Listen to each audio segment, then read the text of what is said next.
Audience, here, it happens sometimes. Here, can everyone hear me clearly? Can everyone hear me? Also, everyone type yes if you can hear me clearly. Everyone, yeah, okay, yeah. Chalo, let's start then. Here, okay. This is the first BFM class today, right? For this batch, first BFM, okay. So we'll be starting with module A, fundamentals. Got it? So actually, see here today it was a bit late. I think so because I joined at 7, but there was some admin issue. But that's okay. It happens sometimes in life. Okay. So we'll first start with exchange rates. Before starting with exchange rates, firstly tell me here. I won't start directly because it's a you have to. I'll make you understand the things first. Okay, and then I'll explain you. Fundamental reasons. What are the long-term factors? Means, firstly, what are exchange rates? Okay, let me ask you one question regarding exchange rates. X and Y are given in the question and asked about daily volatility. Then we will find standard deviation. Okay, ABM question.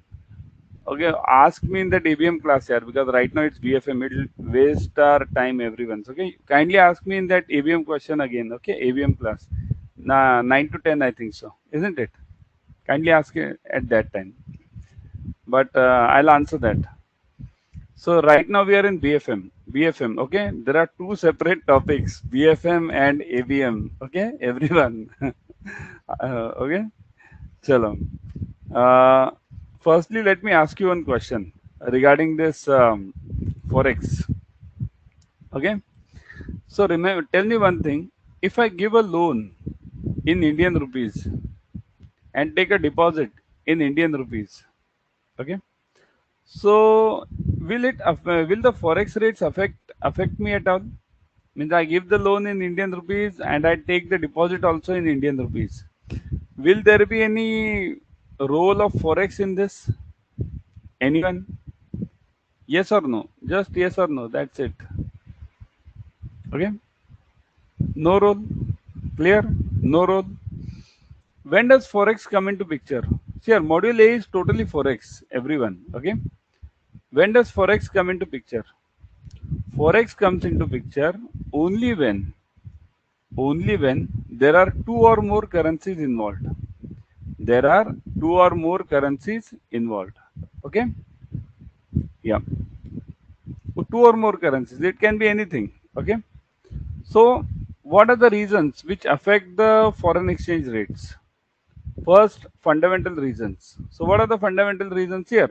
Always in anything, there are two types of reason. One is long term, second is short term. Always, one is long, second is short. Long term reasons means balance of payment. So, balance. What is balance of payment? What are the two balances basically? Balance of trade. I'll write it over here. Okay.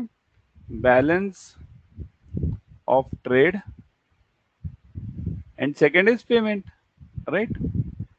Balance of trade and second is payment. Okay, what is the difference between balance of trade and balance of payment? Where do I say balance of trade and where do I say balance of payment? So understand, simple, keep it very simple. In your bank also we have this current account and savings account, right? We have current and savings. So always remember, balance of trade is a current account, is like the current account, and balance of this payment is like the savings account. Okay, now how does it, what do I mean by that? So in balance of trade, everything related to import and export, see here, import and export, everything related to import and export will be there in the balance of trade. Okay, what all not displaying, sir, nothing is displaying screen. Are you not able to see the screen, everyone? This screen which I am showing you, this what we can see. Kindly log in and log out. Kirti, kindly log in and log out. Okay. Yeah. Okay. So now tell me one answer over here. Import and export. So this is related to business. Same is the case with the country also. In country, we do import and export, and whatever is the net effect of this. See here, I'll do 100 transactions of import, 100 of of export, and whatever is the net output of this. Understand now what am I telling you is important now. Whatever is the output of this import, export, whatever, I'll get the net out of this. That will be transferred to balance of payment. That will be transferred to balance of payment. So what do we get now? Balance of trade, whatever I am having at the end of this March, that will be transferred to balance of payment. So ultimately, balance of trade needs to go into balance of payment. So now the next question is, what will be there in balance of payment? What's there in balance of payment? Trade means trade, business. What is there in payment? See here, all that NRI sending funds, okay? NRI funds are there in balance of payment. FDI, foreign direct investment, it's there in balance of payment, okay? Then there is one more term that is called as what? What do we call that? This funding, ECB. That's what I was coming to. ECB, ECB. That is a part of balance of payment, okay? Now, what is all this? NRI funds. Okay, NRI funds means what? Whenever any NRI goes out and works, he sends his money to his parents. Okay, either parent, husband, wife, anything. Okay, so that money will be counted in balance of payment. Whenever the country goes for FDI, new FDI, that will be counted in balance of payments. Okay, ECB, external commercial borrowing. So that will also be counted under this balance of payments. Now, what is ECB? As a BFM CAIIB student, we need to understand all these terms, and these will come to you.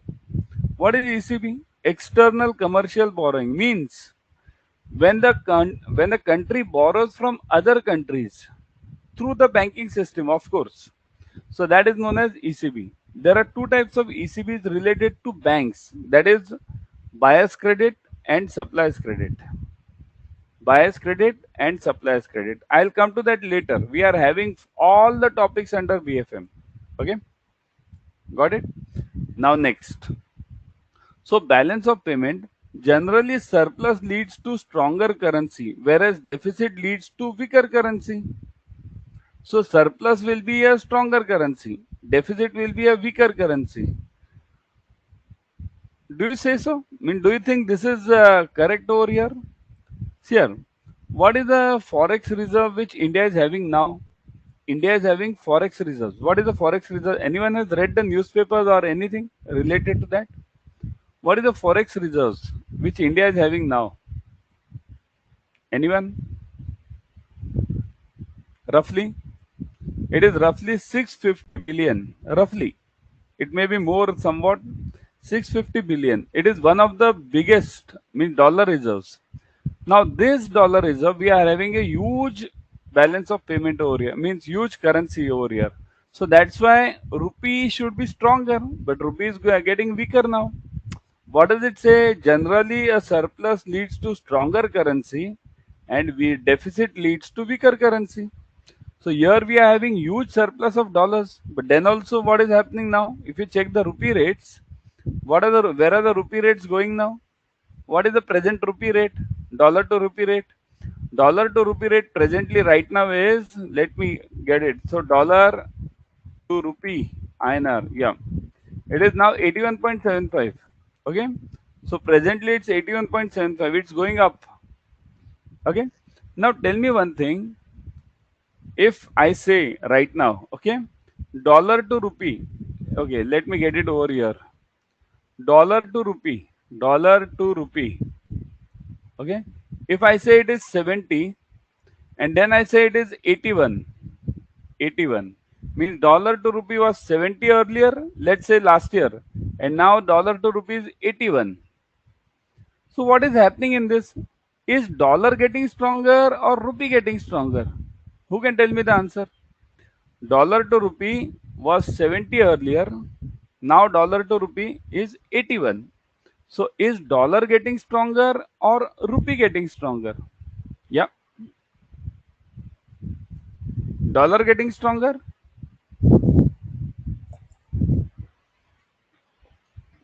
Right? Dollar getting stronger? Okay. Okay. Got it. Dollar getting stronger. Everyone is saying that? Okay. Now I'll ask you one more question. In fact, that question will come over here somewhere. It's there in one of my slides. Yeah, it's over here. Okay. I'll show you today or tomorrow that will happen. Now, one more question on this. GBP to rupee, dollar, GBP to dollar. Okay. Dollar. Okay. It's, let's say, 1.5, and then GBP to dollar becomes 1.8. Okay. GBP to dollar was 1.5 and GBP to dollar is 1.8. Now who is getting stronger? GBP or dollar? It was earlier 1.5. Now it is 1.8. Now who is getting stronger? GBP or dollar? How? In earlier case, dollar to rupee became 70 to 81. So dollar became stronger. And here GBP to dollar became 1.5 to 1.8. How did GBP become strong? It should be dollar again getting stronger. What do you say? How many of you say dollar getting stronger in this case?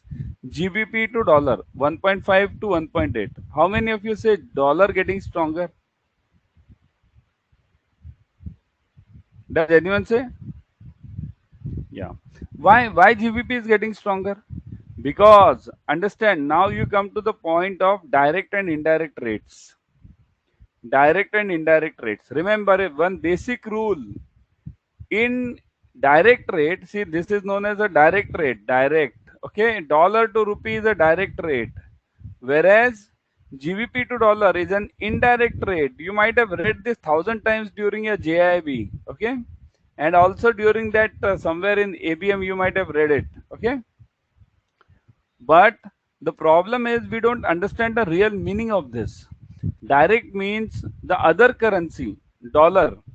See here, in this case, rupee and dollar are the two things. So in direct rate, dollar will always be in the numerator. And in indirect rate, dollar will always be in the denominator. Okay. So whatever grows, if this numerator grows 70 to 80, 70 to 80 means upon 1 it is always upon 1, upon 1. Okay. So if numerator grows, definitely dollar is getting stronger, numerator is getting stronger, and here also numerator is growing, so GBP is getting stronger. Okay. It is always 1.5 to 1, 1.8 to 1. That's the meaning. Okay. Now let's look at the second point, economic growth rate. High growth rate leads to rise in imports and fall in the value of the currency and vice versa. That's okay. That's simple. High growth rate will leads to rise in import. Rise in import for the short term. Remember, high growth rate leads to rise in import for the short term, not for the long term. In the long term, if the country is growing fast, it will lead to exports. But in short term, it will lead to imports. Okay. And fall in value of the currency. That is also again short term. Also again short term. Remember this. This is all short term. Okay. Let me clarify this.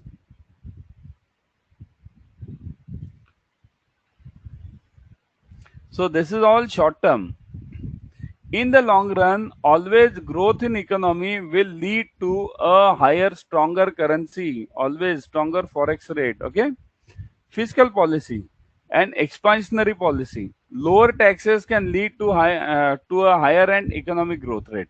Now, what is fiscal policy? There are two types of policies. One is fiscal, second is monetary. Okay. Now, answer me. Who gives the fiscal policy and who gives the monetary policy? Who gives fiscal policy?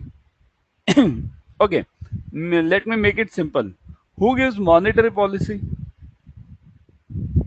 Fiscal is given by government and monetary is given by RBI. Okay, monetary is given by RBI, fiscal is given by government. Okay, which is the third policy? Yeah, got it. Right. Which is the third policy? There are three policies in India always. One is fiscal, second is monetary, and third is known as EXIM policy. EXIM, export import policy. that is given by Commerce Ministry. Always remember, okay? All there are main three policies only in India. Okay, coming back now, fiscal policy. Now understand the two terms over here in fiscal and monetary. So under the two terms are very important. What are the two terms? Expansionary and contractionary. This is expansionary, okay, and contractionary. Now fiscal, I am expanding. Expanding means what? Here you might have got confused over here. Lower taxes can lead to higher economic growth. Now, if what do you mean by expansionary policy? What we know generally is when we say expansionary policy, we always refer to monetary policy generally. Okay, we always refer to monetary policy. Now, if I refer to monetary policy and then I say expansionary, now understand the difference between expansionary of fiscal and expansionary of monetary. When RBI wants to, let me write it over here.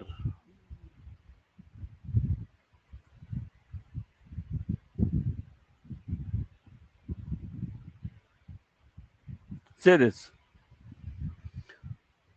Fiscal, and second is this monetary.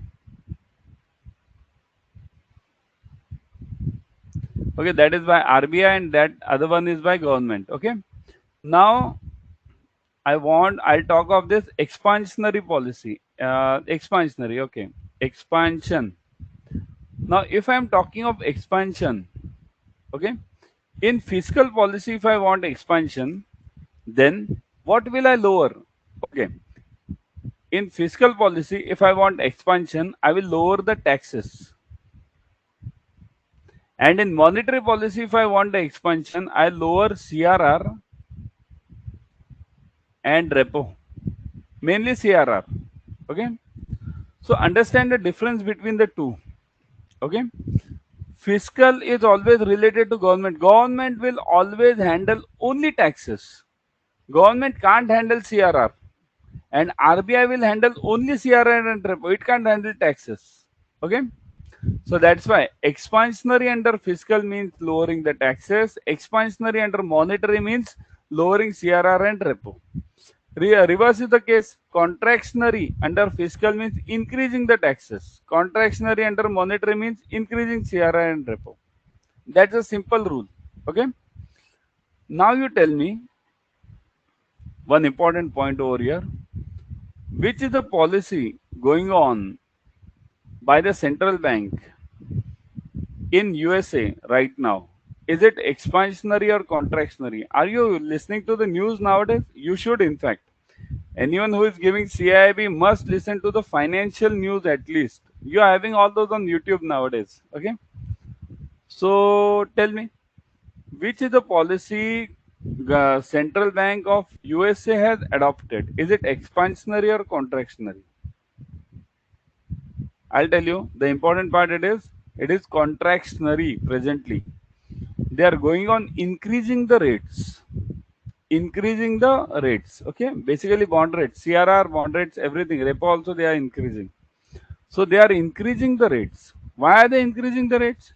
Because to control the inflation. See here, expansion will always lead to inflation. This expansion will always lead to inflation. See here, effect of this will be inflation. Always inflation. Okay.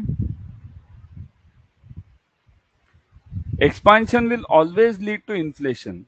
So if I want to control inflation, I'll have to control expansion.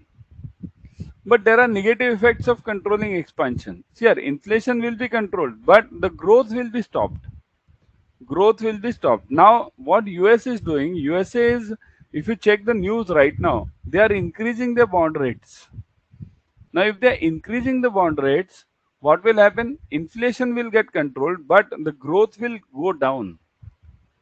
This time, even Indian government, RBI, has increased this by 0.5%. So that is also a contractionary policy. Okay. So understand the difference between expansionary and contractionary. Interest rates. High domestic interest rates tend to attract overseas capital, thus currency appreciates in the short term. In the longer run, however, higher interest rates slow down the economy, thus weakening the currency. This is what I just told you. In the longer run, however, high interest rates here. Presently, US is going for higher interest rates. Okay, so these higher interest rates will, in the long run, slow down the economy and it will weaken the currency. Dollar will get weaker in the longer run. Remember, in this year, mainly this dollar is I mean they are planning to weaken the dollar means by low growth. Okay, so important point, high domestic interest rates tend to attract overseas capital. What is here?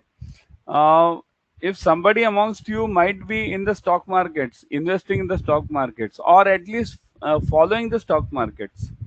If you follow the stock markets today, means present situation, last week, last month, you will see that money is going out of the market and FIIs are going out of that market. Why are they going out? Where are they going?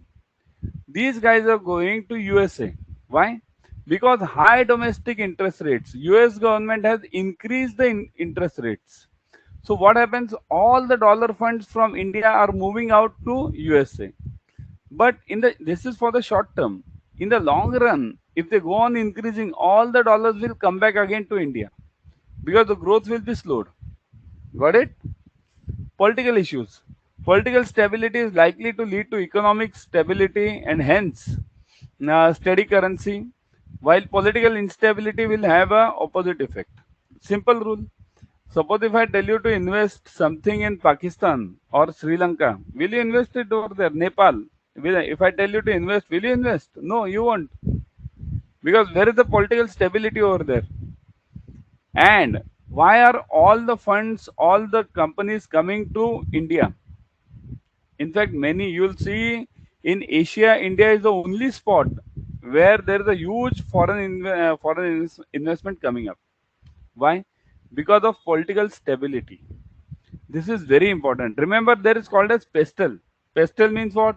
Political, economical, social, technological, environmental, and legal. Always these seven terms, six terms.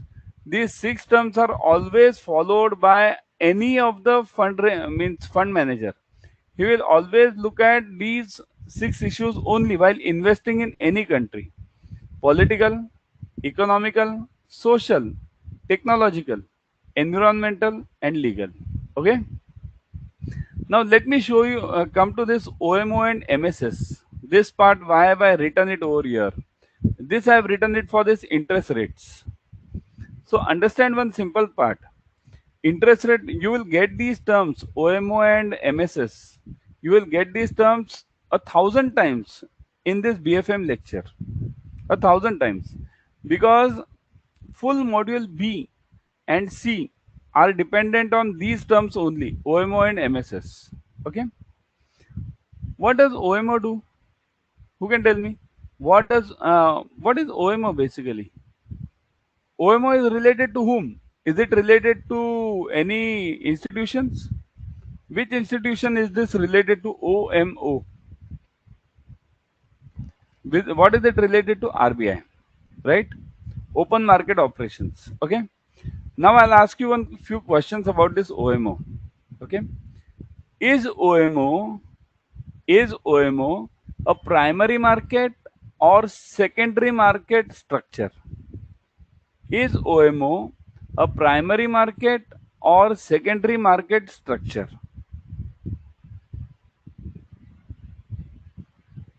OMO is a secondary market. Always remember, OMO is a secondary market. OMO operates in secondary market. Okay.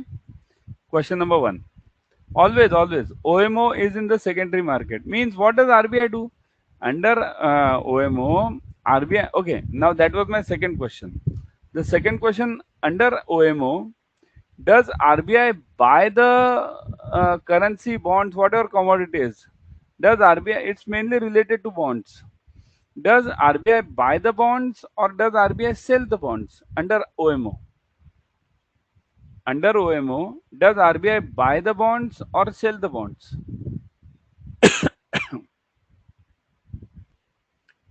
Okay. Under OMO, RBI does both buy and sell both. Okay, it's a secondary market case. Okay, so it does both. Okay, now when does it do? That is a separate question. When does RBI buy the bonds?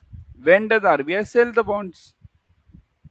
Okay, when will I'll let's go deep into this.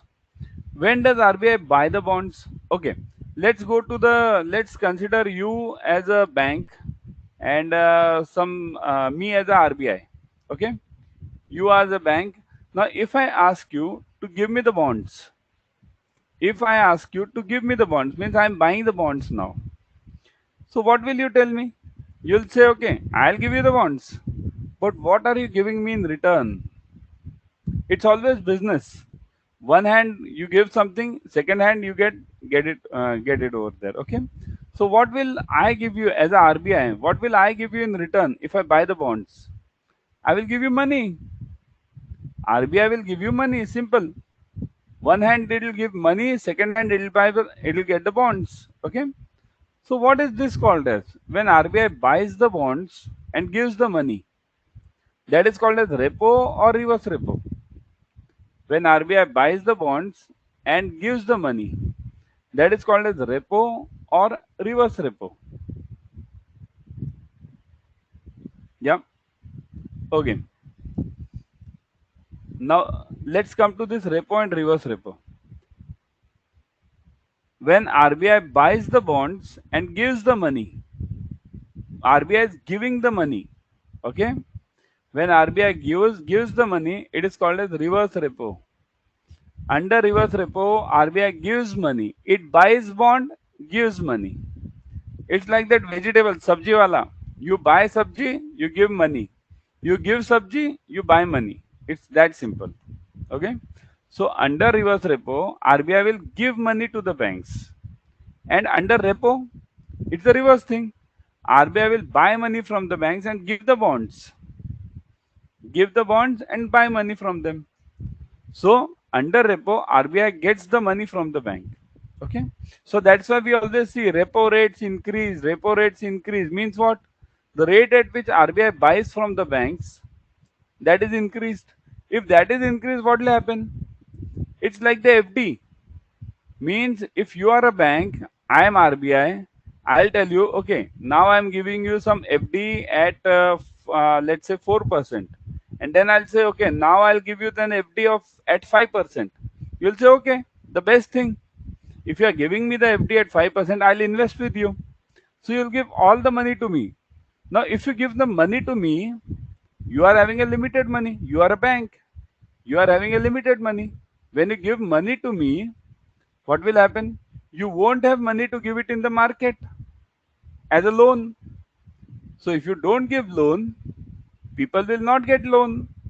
If people won't get the loan, they will not invest. They'll not start the new business. So if they don't start the new business, there won't be any growth. So that's why we say increasing the rates will always hamper the economy in the long run. Always remember this. Increasing the rates will always hamper the economy. Okay, got it everyone? Hope so it is clear now. Always remember, whenever RBI increases the rates, it's called as contractionary policy. It doesn't want to grow, economy to grow, but it also wants the inflation to be controlled. So OMO is what? It buys and sells. Under MSS, now what is MSS? MSS comes into picture when it's a drastic situation. Drastic means what? Drastic means it is having some huge problem is there in the economy. Huge inflation. Even through OMO, it can't be controlled. So MSS is a special window. MSS is a special window given to RBI to control inflation. Special window. It is not taking place every market stabilization scheme. It doesn't take place every now and then. MSS doesn't take place every now and then. Okay. MSS happens when there is a huge problem in that economy.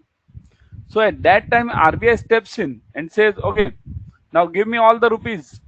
So it will get the rupees from you, from the banks, and give them the bonds. So you won't have rupees then left. If you don't have rupees, you won't lend. If you won't lend, there won't be any growth in the economy. There would be control on the inflation. Okay.